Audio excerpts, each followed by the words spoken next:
Hello friends, कैसे हैं आप सब। उम्मीद है आप सब अच्छे होंगे। फ्रेंड्स, वीडियो को स्टार्ट करने से पहले प्लीज़ हमारे चैनल को लाइक, शेयर और सब्सक्राइब कीजिए। आपके एक लाइक से हमें बहुत मोटिवेशन मिलेगा। तो आइए वीडियो को स्टार्ट करते हैं।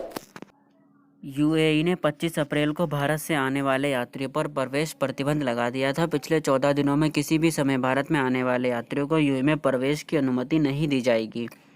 यूएई ने रविवार को घोषणा की थी, भारत से आने वाले यात्रियों पर यात्रा प्रतिबंध 14 जून तक बढ़ा दिए गए हैं। यूएई यात्रियों को भारत ले जाने वाली उड़ानों का संचालन जारी रखे हुए है। प्रवेश प्रतिबंध छूट प्राप्त एकमात्र यूएई के नागरिक हैं, यूएई गोल्डन वीज़ा धारक और राजनयिक कर्मचारी, जिन्हें कोविड-19 प्रोटोकॉल का पालन करना होता है, जिसमें अराइवल पर 10 दिन क्वारंटाइन और एयरपोर्ट पर आरटी-पीसीआर टेस्ट उनके अराइवल के चौथे दिन और 8वें दिन शामिल हैं।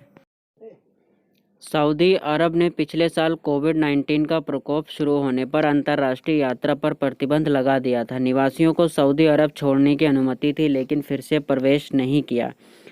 इसलिए 17 मई को प्रतिबंध हटा लिया, लेकिन भारत सहित 13 देशों की उड़ानें निलंबित रहीं। पिछले 14 दिनों में उच्च कोविड-19 संख्या वाले भारत और 19 अन्य देशों से गुजरने वाले यात्रियों को भी प्रवेश की अनुमति नहीं है।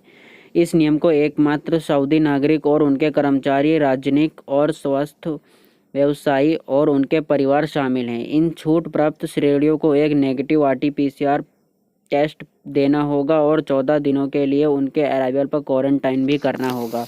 सऊदी अरब ने उन विदेशी यात्रियों को अनुमति देता है जिन्होंने कोविड-19 की दोनों खुराक प्राप्त की हैं, बिना क्वारंटाइन के प्रवेश करने के लिए। सऊदी अरब में मान्यता प्राप्त टीके फाइजर, एस्ट्राजेनेका, मॉडर्न और जॉनसन एंड जॉनसन द्वारा बनाए गए एक वैक्सीन की खुराक के बाद सऊदी अरब में प्रवेश करने वाले लोगों को 7 दिनों के क्वारंटाइन को पूरा करना होगा।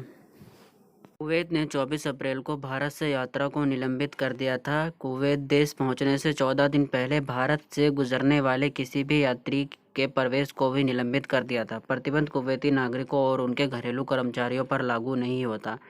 कुवैत में यात्रियों के लिए 14 दिन के लिए अनिवार्य क्वारंटाइन की आवश्यकता है। हालांकि यह उन लोगों पर लागू नहीं होता जिन्हें अराइवल से 2 सप्ताह पहले कोविड-19 की वैक्सीन की दोनों खुराकें मिल गई हैं, या अराइवल से 5 सप्ताह पहले खुराक मिल गई है, या जिनके पास कोविड-19 रिकवरी प्रमाण पत्र, टीकाकरण प्रमाण पत्र, या यदि उन्हें पहले वैक्सीन की खुराक मिली है।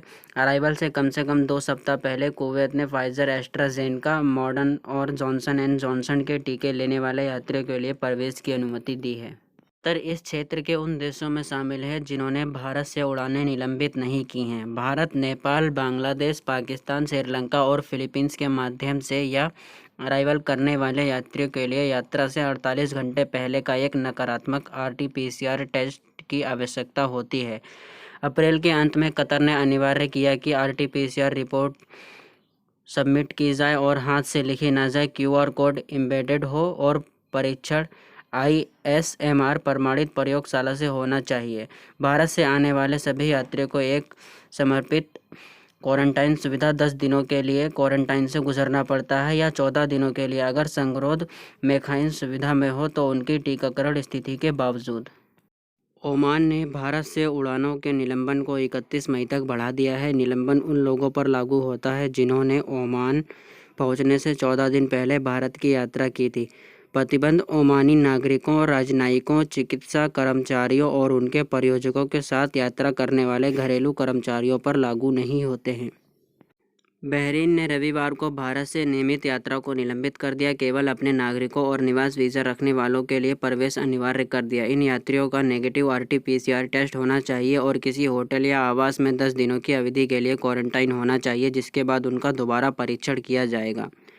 आज की वीडियो में बस इतना ही। अगर आपको हमारी वीडियो अच्छी लगी तो प्लीज़ कमेंट सेक्शन में ज़रूर बताइएगा, और अगर आपने अभी तक हमारे चैनल को सब्सक्राइब नहीं किया तो प्लीज़ सब्सक्राइब कीजिए और बेल आइकन भी प्रेस कीजिए ताकि फ्यूचर में आने वाले वीडियोज़ की नोटिफिकेशन आपको मिल